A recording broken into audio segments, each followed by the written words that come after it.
Hi friends, this is Lizzie. This was a very exciting week. I got to do a pop-up, my very first one of the year 2024. For those of you who don't know, I have a small business called Studio Mestiza, and I started about 2 years ago. It originally was called Dancing Bee Blends, which is why a lot of my products, you still see the old packaging on it. I thought it'd be a waste to throw it all out, so I'm still using it up until I'm done with it. Then I can redesign. This pop-up is filled with artisans and crafters and all sorts of small businesses, and it's a really exciting one. It was at the Ferry Building, right behind it where the usual farmers markets are, and it was an early setup. I think I had to be there around 8 a.m. and the pop-up didn't start until 11 a.m. So you could imagine around 3 hours of setting up is more than enough time, but that gave me a lot of time to be able to record some footage for you guys and so you can see kind of what my pop-up setup is like. And because Studio Mestiza is all about nature-inspired living, it all started with me gardening about 2.5 years ago and getting into herbalism. And so I started a little garden in my backyard. And you can see here I'm getting ready to plant all my spring plants and flowers and herbs. I started these about a few months ago, back in January, and I started them early indoors. And I started acclimating them slowly outdoors by giving them about 2 hours each day and then adding another 2 hours until they're fully out in the sun. And then I started transplanting them today, which was a very exciting week. It's the same week as my pop up. And so I can't wait to see them all blossom. The ones I'm planting right now, they're straw flowers. So they're really great as dried flowers. And they actually already have this crinkly sound once they bloom. So I can't wait to show those once they start blooming. And these right here in the back are hibiscus, also known as roselle. And these are really great for making jamaica. Jamaica is this delicious pink drink. All Mexican restaurants mostly have it along with horchata, so it's a very well-known drink. So I can't wait to make tea out of it and make my own tea blends from the roselles that I grow.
I am so excited to be growing sweet peas this year.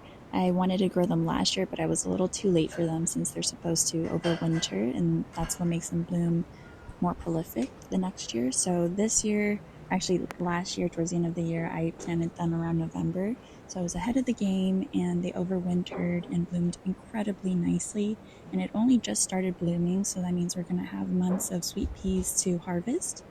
And you can see here, this was one of my first harvests, and I made a little bouquet. I was so excited about it. And this is Luna. She has a socky, one of my socks in her mouth, and she always loves stealing my socks. So this is me trying to get it back. These plants are calendula. Calendula is an incredibly medicinal flower. They're in bright golden and orange blooms, and they're in all sorts of teas and tinctures. They're actually in my salves that I make for my shop. They're called Calendula Baby Balm. Inspired by my niece who was getting a lot of eczema, and my sister, with dermatitis. So it really helped with, stretch marks and everything. So it's a really great topical um, balm to cover up anything that is, needs a little bit of extra love.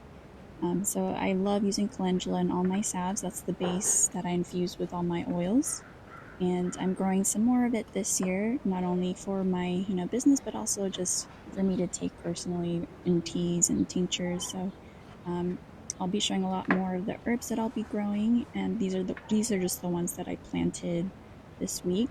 And you could see in the previous videos that I posted on my Instagram, I showed a couple weeks back how they started growing a little bit and a little bit each day, and it's amazing to see how much they grow within a couple weeks span.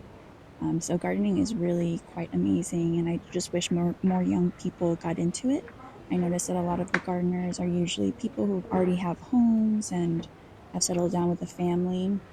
I just wish that more younger folks picked up on gardening, even if it means volunteering at your local center if you don't have a garden space, or just starting a plant inside a pot. You don't need a whole space to grow anything.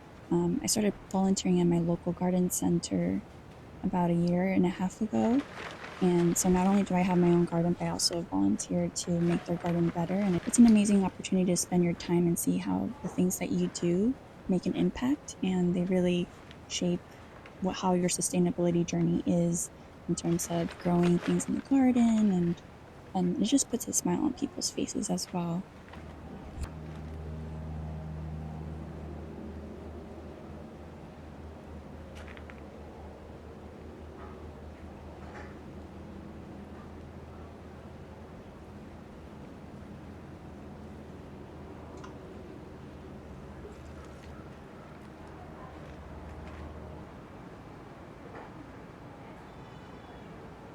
In my garden, I'm growing nasturtiums, chamomile. I'm growing, as I said, strawflower, roselle, calendula. I have poppies growing in here. The poppies have really taken off.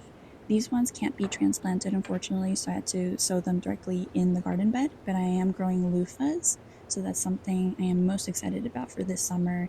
They do need about 75 degrees and up of temperatures, so I'm waiting a little bit until the weather gets a little bit hotter, so that they could survive out here.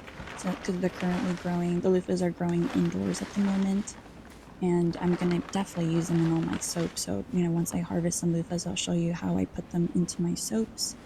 And I put so much love and care into each product that I make. So I hope you guys can support me. I do have my website linked down below if you want to check it out.